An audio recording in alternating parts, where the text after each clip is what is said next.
And my daughter is going there wanting help. She wants to make sense of what she's going through, and the therapists aren't helping her. And I believe that's what ultimately spiraled her into suicidal ideation, to the point that she left us a suicide note about 6 months after the club meeting.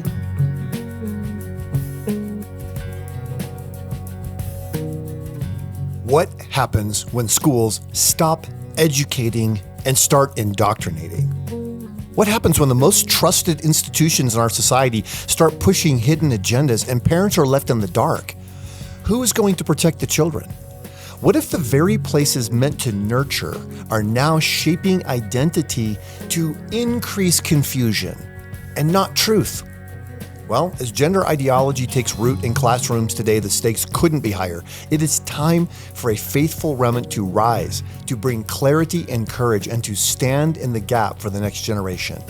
And my guest today is Erin Lee. I've really been looking forward to this conversation. Erin is a Colorado mom, a former Army wife, and founder of StopGenderIdeology.com.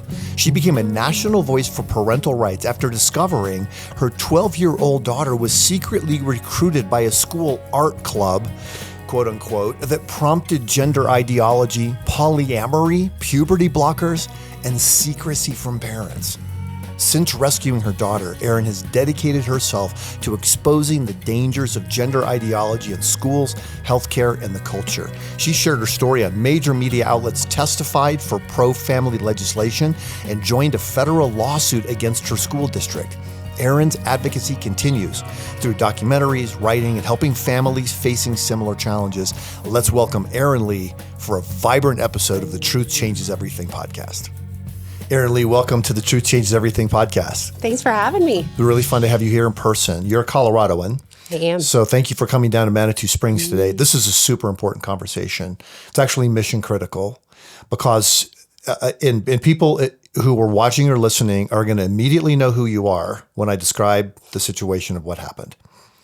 Your daughter was at school and she got really tricked into attending what was billed as an after-school art club that turned out to be a transgender indoctrination program a contractor brought into the school, and it sent her into a tailspin.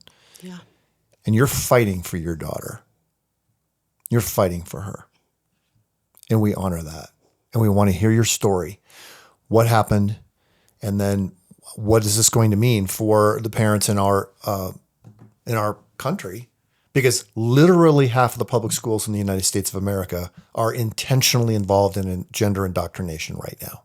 Yeah. I mean, I would argue all the schools in America right now are involved. Yeah. It was May of 2021. We had just moved to Colorado from Florida, actually. So we're new to town. It's the height of COVID. My daughter had just turned 12. She's a very shy, introverted, artsy kid, and she hadn't made any connections at her school. So she was very clearly isolated and vulnerable.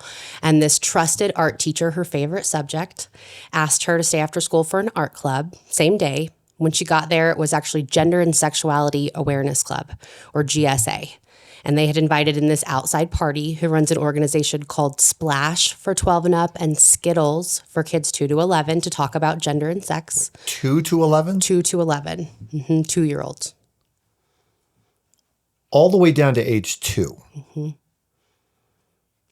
What kind of person would try to take a 2-year-old and sexualize them in that way?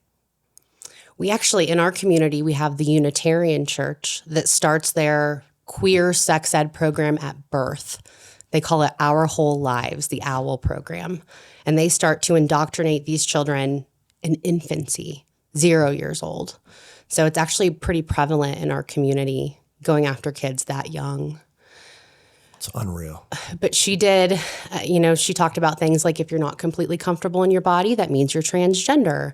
And my daughter had just turned 12 and started puberty. Of course, she's not comfortable. And she just moved to a new place. Yeah. She's got no friends. And she truly thought she was going to make connections with kids her age over a subject that they all enjoy. Like, we were excited for her to make friends. She was excited to go. She was truly manipulated into attending. They, gave out swag. Once she identified as trans, they gave her stickers and flags and bracelets and celebrated her. They asked about sexual attraction. And when she did not know who she was sexually attracted to, that said, that means you're queer. And more stickers and flags and bracelets to go along with your new identity. They said that these identities make you more likely to commit suicide, and went into depth about suicidal ideation. They talked about concepts like polyamory, sexual concepts, who are you attracted to, and repeatedly emphasized that parents might not be safe and that it's okay to lie to your parents about your whereabouts and about your new identity. And her art teacher even pulled her aside and said, remember, you don't have to tell your parents about this. So we're lucky she did tell us what happened. But in 90 minutes, which was, of course, preceded by years of indoctrination that we had not detected, right. She was instantly captured by that identity. She was 100% in on being a transgender boy named Toby, and she was going to live out this life of being a transgender boy. She was adamant that this is who she truly was, and she was excited to tell us about it. So the reason she broke the rule, which was what you hear in here, keep in here, that was the number one rule of the art club. She came home and broke the rule. It was because she was excited to proclaim, I'm transgender, and she thought we were going to celebrate her the same way that these teachers and activists did, that we were going to, glitter and rainbows and sunshine, and we're so proud of you, and we accept you for being Toby. And she was very caught off guard when that was not our initial reaction, because that's what she had just experienced by these predators. She experienced it almost sounds like a salvation kind of experience that she was having there, that all of your life you've known that something has been missing, and here's what it is. And she was just primed at age 12, going through puberty, where every kid is uncomfortable in their body. Right. And then people taking advantage of that tender moment to indoctrinate. And to encourage the secret keeping. Initially, when we were still trying to wrap our head around the transgender thing, we were so caught off guard by that. I don't think any parent is prepared for the moment where your baby, she was such an innocent little 12-year-old, comes home and says, I'm a whole different person. But the secrecy aspect, to learn that she had been deceived, that we had been lied to, that they coached her really to keep secrets from her parents, was just unfathomable. It sounds abusive, is what it is. It's what you've described is exactly what therapists describe when they talk about people who are sexually abused, how they are groomed. Right. And, recently there was somebody in the news, a Christian performer, who was grooming people. That person, could ultimately be legally penalized for this. It could result in some very serious charges. But here in school, the school district actually pays this organization to come in and do this. And trains their staff that this is the correct way to do things. I actually discovered through public record requests that they had mandatory teacher trainings on how to be a trusted adult to LGBTQ. And when I looked into the slides, it was 30 slides of why you must medicalize these children, why we don't tell parents, why if a child says they are trans, you must believe them or they'll commit suicide, why it's important to give them chest binders and puberty blockers and, these euphemisms for mutilation, top surgery and bottom surgery. And they're training staff in our public school district of 30,000 students that the only path forward if a child says they are transgender is to go along with it, leave the parents out, and medicalize. I call it the classroom to clinic pipeline. Yeah. That they put her on and we immediately pulled her right off. And in doing that, we were vilified. We were attacked for saying this wasn't okay and we're not going to go along with it. Yeah. We were the enemy. Well, I want to hear two parts of that. I want to hear the reaction that you received from other people. But first, I want to hear when your daughter came home and said, I'm Toby, I'm a boy. What happens next? I think there are a lot of families who are listening or watching right now thinking, oh yes, this has actually happened in our home. Well, it's a incredibly pervasive, ubiquitous issue. I would venture to say every congregation knows someone who's been affected by this. Every school has children who are going through this. And again, you're never prepared for that moment. It was like a regular Tuesday until it wasn't. And I should be clear that my husband and I were not strong believers. My husband was raised scorned Catholic. I was raised lazy Methodist. And we didn't have any faith backing before this happened. And I had actually been trained in elementary education in my undergrad. Oh. And so when this happened, my first instinct was, well, maybe this is real. Maybe she is a boy named Toby. I don't want to say anything I can't take back. I need to be really careful how I navigate this. But it was Dad. It was my husband who said, no, absolutely not. She's not a boy. She's never going back to that school. And I'm going to call the principal first thing in the morning and set this straight. I mean, he went straight to 0 to 100 anger and set me straight pretty quickly. You know, I was just processing the emotions of what was happening. And my first instinct was, maybe I go along with this. But it was my husband is the head of our family who said, absolutely not. We are not going along with this, and stood firm on that. He's protecting his little girl. Mm-hmm.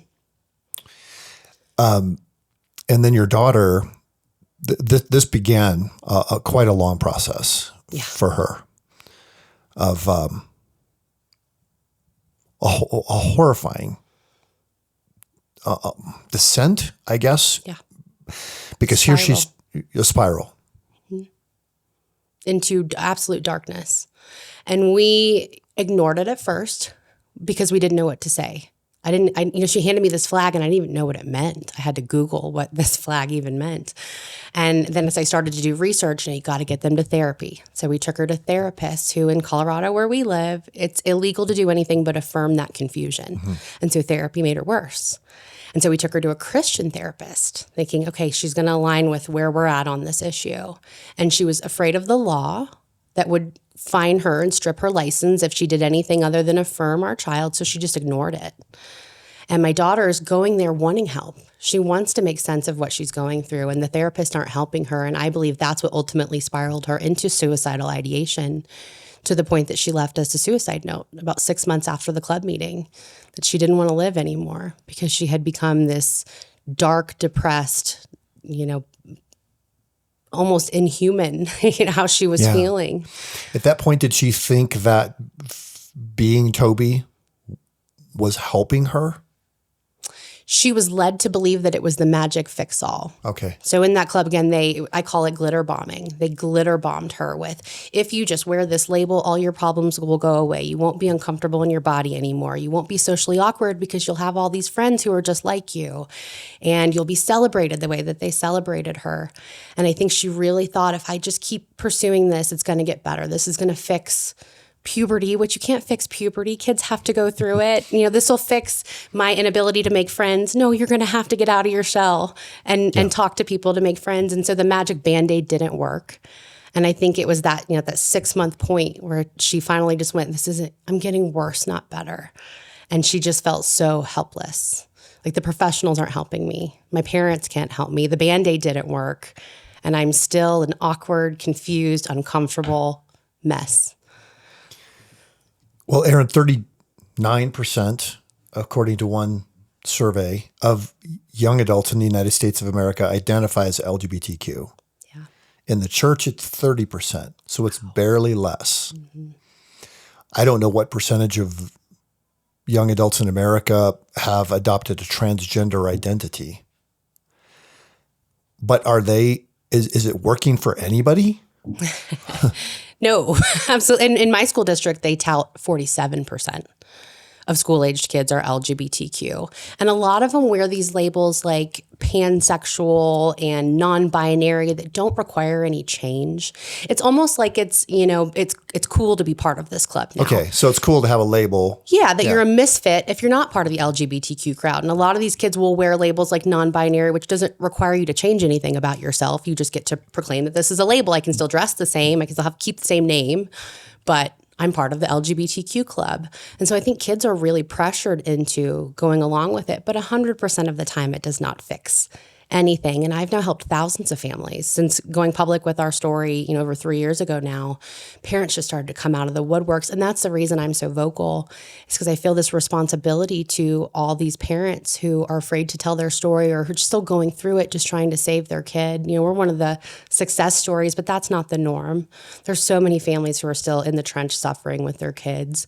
And 100% of the time, these labels make the kids worse, not better.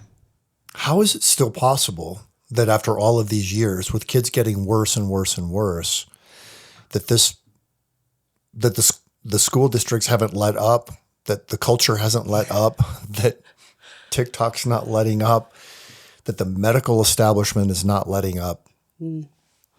I say a lot that the biggest hurdle I face is willful ignorance and apathy.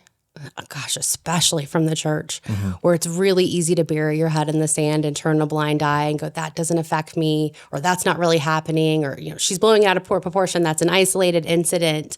And so it's easy for people to avoid the issue, but it's been happening for decades. And I always say all roads lead back to Marxism. When people ask, how did the classroom get to this point? Well, they told us. Karl Marx wrote it in the manifesto, exactly what they were going to do. And now we're seeing that play out. So it's so deeply rooted, this attack on the family, on God's design, on male and female, on kids' autonomy to grow up and be individuals and have freedom to make decisions. They're really making these creatures of the state.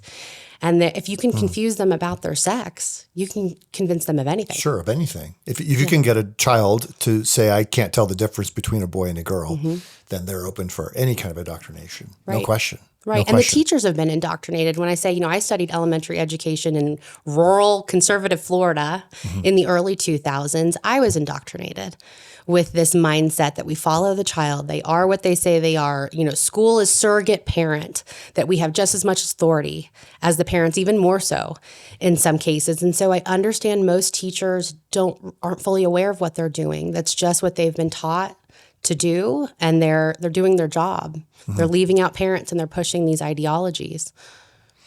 I saw one poll from Teachers Union. 2/3 of elementary teachers said they do not think gender ideology is an appropriate subject, according to this poll. Wow. Only 4% said they thought it was appropriate. Wow. Which made our team begin to wonder, who's doing it then? Where's this coming from? And what we've seen in the last 20 years is a doubling of the size of the administrative staff in school districts. Right. You don't need twice as many people in the administrative staff to teach kids as you used to. What you have instead is people who are now ideologically driven, people or policy. Yeah. I wonder if some of these communities are going to have a reckoning and identify the individuals who are in the administration in these schools pushing this ideology and fire them, get the school board to just, say enough, stop. But you, in your situation, you've actually, and I don't know how much you can talk about this aspect of it, but you've put together a legal action on this, which I think there are a lot of people who are really hoping that this kind of breaks through that logjam, because schools have been able to do whatever they want. And it's not just on transgender that they're indoctrinating kids, right? And you pointed this out. There is an ideology at every level to indoctrinate children on virtually everything. We're not only seeing them be now unsure about their gender or sexuality, they're now unsure about whether they even want to be an American. They're now unsure. You look at all these different things. Right. That doesn't happen by accident. Tell us about this legal action if you can. Yeah. To your last point real quick, in addition to the teachers, where there's a reckoning of the teachers, parents need to pay attention to the non-government organizations that are in the classroom. One thing I've discovered is like this Splash and Skittles organization that was brought in. There's so much outside influence that parents have no idea is happening in the schools. And again, it's probably a few administrators that are bringing it in, but also the school boards themselves. Where I'm at, we have 7 dark school board members who are bought and paid for by the globalist agenda, by, Obama's and the NEA and big national influence choosing who's on our school board in order to ensure that this is the direction of the district. So the roots run really deep. And as you dig in, you learn it's not just the teachers, but there's so much outside influence that is affecting what's happening in the classroom. But yes, we filed a federal lawsuit against the school district for what happened. We actually have another family on the suit this was a family who did not know what was happening for an entire year. Wow. So we rescued our daughter about a year after this happened. She started to come out of the darkness. She realized, I don't want to do this anymore. We gave her that off ramp. My husband really said, is this really what you want to do? Do you want to go shave your head right now? You want me to just officially change your name? And she broke down and was like, I don't want to do this. And it was clear she was waiting for us to give her this off ramp. But then we very quickly went public to inform other families. We learned that, we've got to inform others on what's going on. And a family came out of the woodwork and realized, this is what was happening. This was the influence. And their little girl, the same week my daughter was suicidal, their little girl drank bleach and was in the hospital for weeks, almost lost her life as a result of this. And she did all the identities. She was bisexual, pansexual, non-binary, transgender, asexual. She was just trying all these identities outside the purview of her parents. And they were blaming themselves for her spiral. Like, what are we doing wrong? Where is this coming from? She's not on the internet. I don't understand what's happening. And it wasn't until we went really public that they connected the dots. And so we're both on this federal lawsuit because they were continuing the club after we raised a concern. Their daughter was going after our daughter, had already been removed from the school, and we had raised a complaint. Okay. So it shows that they're continuing, even though they're knowing they're harming children. So we filed a federal lawsuit that is now being appealed to SCOTUS here in the next couple of weeks. Pam Bondi actually took our case early on. Obviously, she's not our lawyer anymore, but America First Policy Institute is one of our legal teams, and we're really hopeful. We're in a really good position with a great concurrence. It's part of our dismissal from a very liberal judge, in fact, that said, yes, these families were harmed. Yes, these policies in the school are bad. They did a bad job connecting the two, but it really was an appeal for SCOTUS to hear the case. And it's going to have to be heard at the Supreme Court level. All the lower courts are dismissing this because it's not clearly laid out in law that parents have a fundamental right to know everything that's happening in the classroom. But we do have a fundamental right. Those are God-given and alienable rights to raise our children, to know what's happening and be able to make decisions in their best interest. And my family and that family were completely robbed of our right to protect our daughter, to, help form her mind away from these ideologies. And we were truly violated from a legal standpoint. So we're very hopeful that our case or one like it will be heard by SCOTUS soon and decide once and for all what our rights are as parents. Describe the legal remedy. What needs to be happening in our country? My hope by filing this was that we would set precedent and create a framework for other parents to follow suit. We were the first lawsuit of our kind in Colorado. There are now 4. Okay. And so the pressure is on. Parents are continuing to file. My hope is that, again, a ruling will come out that determines once and for all parents do have a right to know what's happening and to determine what their kids are exposed to in schools. Okay. So as soon as a teacher says, don't tell your parent, then they've violated. Right. Or law. In our case, they told us it was an art club. They told her it was an art club. That was a lie. That was deceitful. We were blatantly lied to about what was being discussed, the content, the visitor who was in the classroom.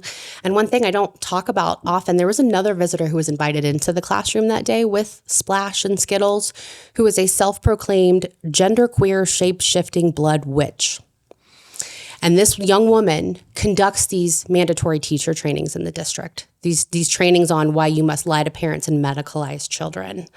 And so the deceit, the more we did public record requests and unraveled what had actually happened, there was so much deceit and lies and, complete usurping of our rights to parent our kid. It went really, really deep. Yeah. Well, let's say, a family gets in a car accident because someone is driving impaired, and then the child is harmed. Mm-hmm. We know what the legal path is there. That they have to, that whoever caused the harm has to make it right. Right. Why is that so hard to have that happen with schools? I mean, our hope from a recourse standpoint is that they won't be allowed to pass these secrecy policies. There's something called a gender transition plan or a gender, have you heard of those before? Gender support plan, transition. A lot of people haven't. Well, and for people who are goal directed, it's actually brilliant if you're trying, you know what I mean? Right. You're trying to make this happen for kids. And oh, you can make it to the next level, Right. sort of like the Masonic Lodge, you can just keep on going until you're smarter and smarter and better. Right. But it's not just, they're flying under the radar with the content. No, there are formal policies and plans in place. In every school district in America, you're not immune because you're in rural Nebraska. This is a very ubiquitous, widespread issue in every public school district in America, which is a hard pill for people to swallow because especially in these small towns, the schools are the heart of the community.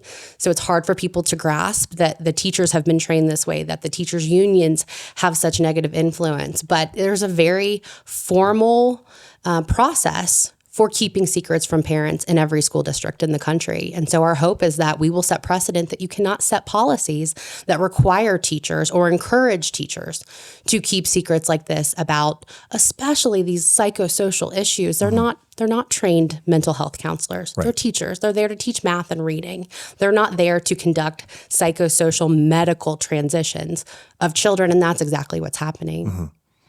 Now, in the intro and the outro to this show, we have your website so that people will know where to go. But let's say somebody is in rural Nebraska and they're thinking, this can't possibly be the case in my school district. Well, if you pay taxes in that community, then you have the right to find out. Yeah. Correct? Absolutely. So how do you find out? So every state, there's FOIA, Federal Freedom of Information Act at the federal level, but every state has a reciprocal. In Colorado, it's Colorado Open Record Act.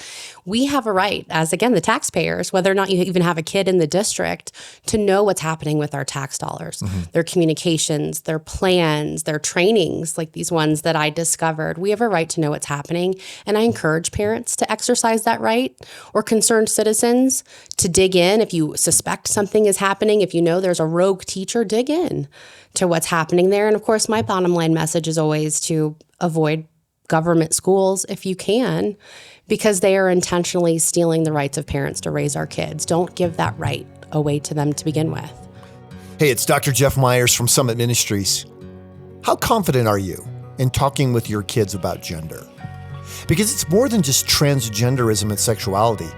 We need to help our young adults become confident in who God made them to be as young men and women. So Dr. Kathy Cook and I recently have authored a book called Raising Gender Confident Kids. It equips you with the tools that you need to help your children navigate these turbulent waters.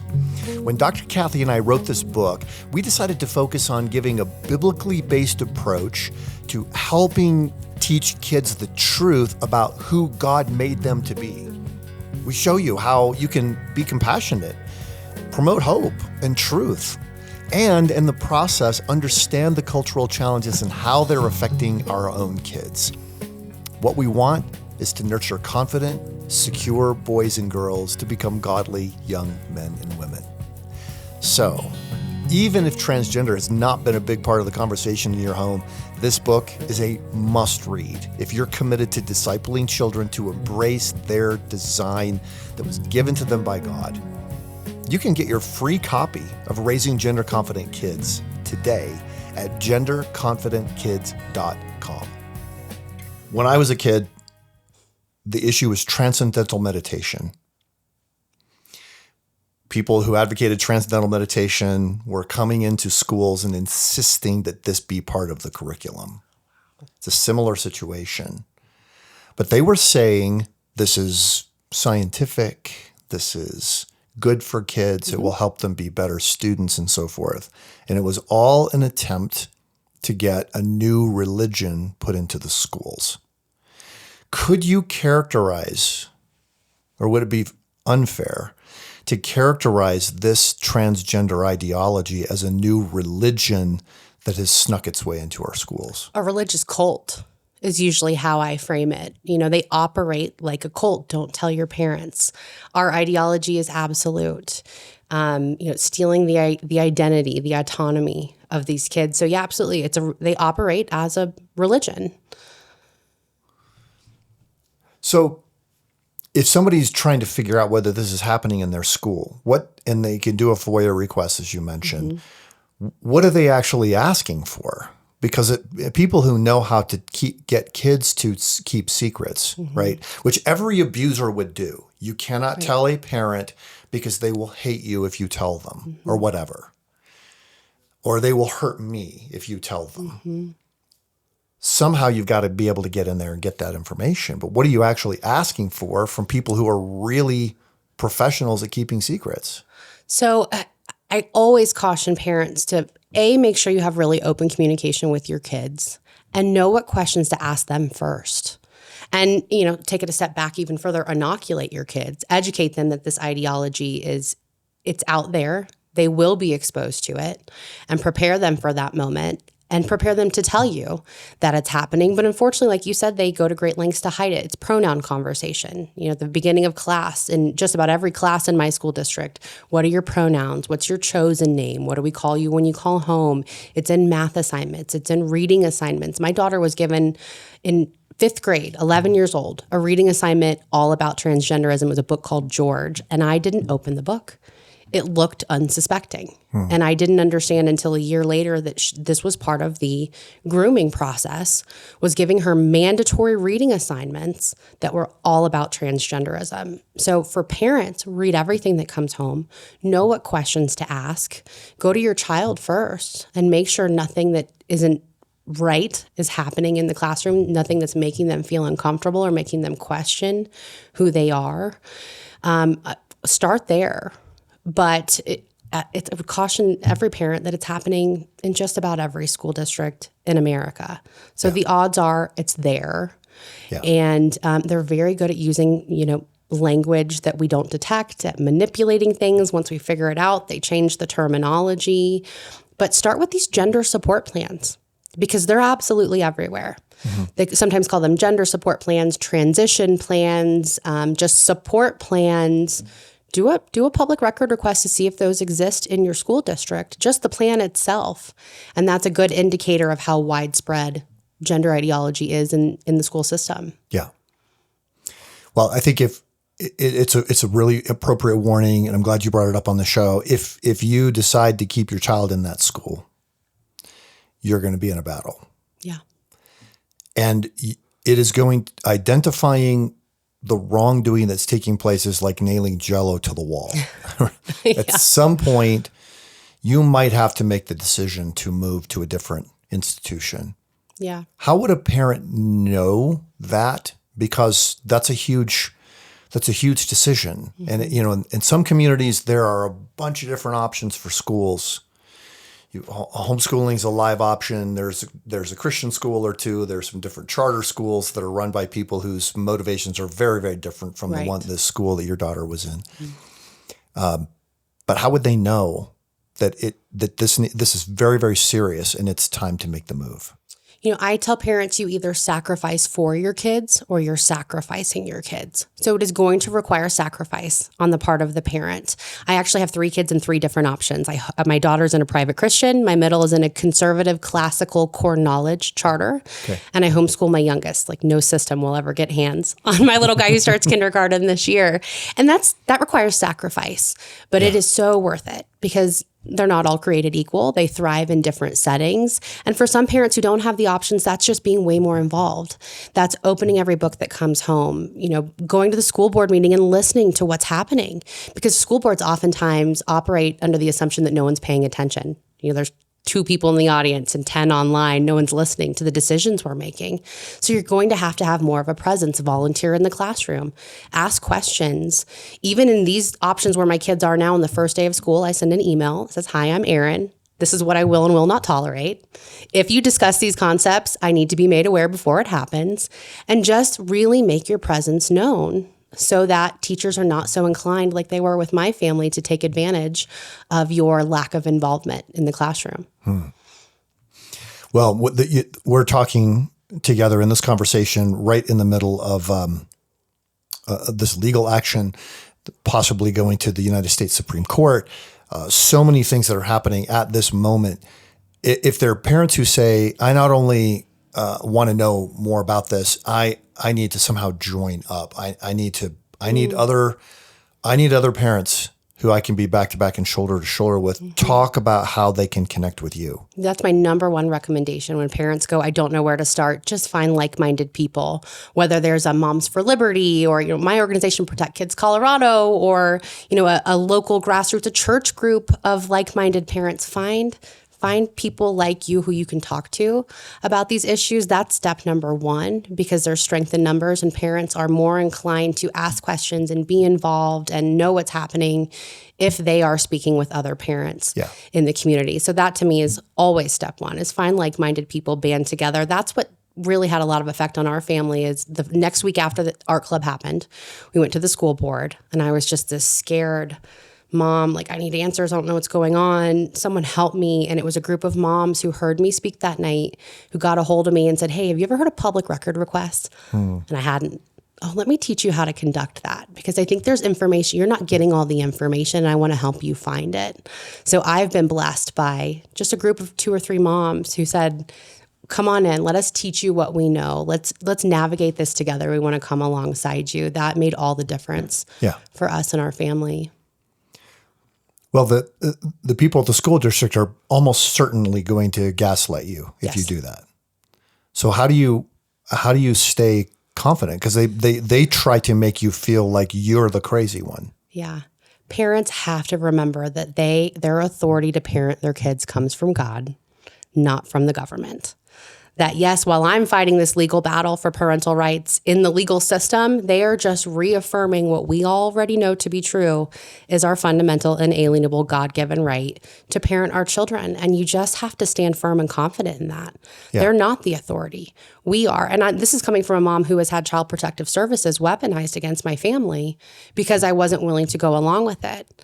But, kind of like my husband, that very first night said, no, we're not going to do this. They're not going to dictate our family. We're not going along with it.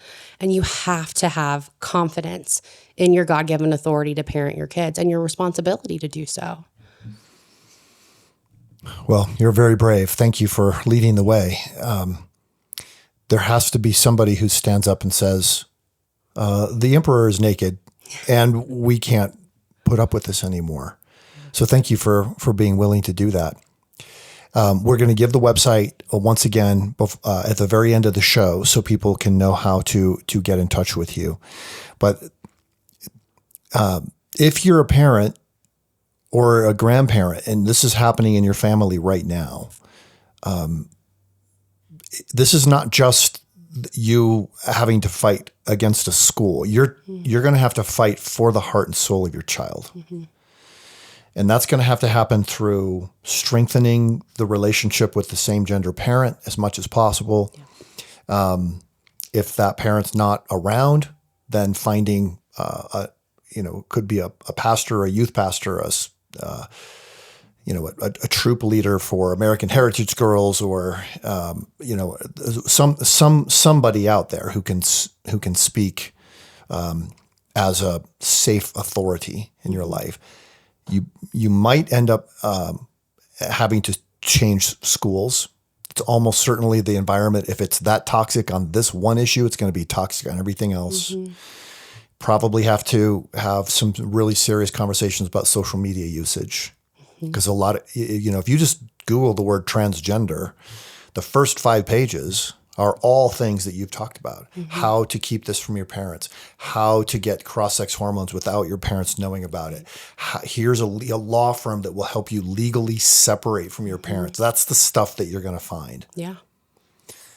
And then fighting for them in the middle of all of this. But there may also need to be therapy for, you mentioned that the therapy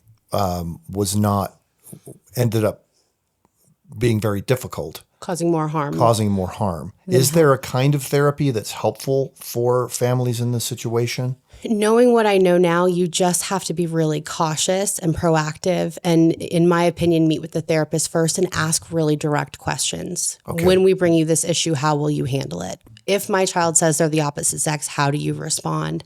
And just feel really confident in the person that you do choose. Yeah. And when I coach parents through this, because parents come to me by the thousands, this is happening to me too. What do I do? I always say, yes, the same sex relationship, but also the opposite sex parent. You know, the dad-daughter relationship is really what saved our girl. But the primary thing is remove the negative influences and replace them with positive ones. So get them out of the school if you have to. Get them out of the toxic friend group if you have to. Get them off the internet, off of social media. But that's jarring for a kid. So make sure that you're prepared to replace those things with positive influences. More time outside, a video game system that's not connected to the internet, a phone that's not connected to the internet where they have unfettered access. So remove those negative influences and replace them with positive ones, and just be really thoughtful and proactive about who you seek help with. Yeah. From. Well, thank you for that, for giving the wise, practical counsel for how to handle things like this.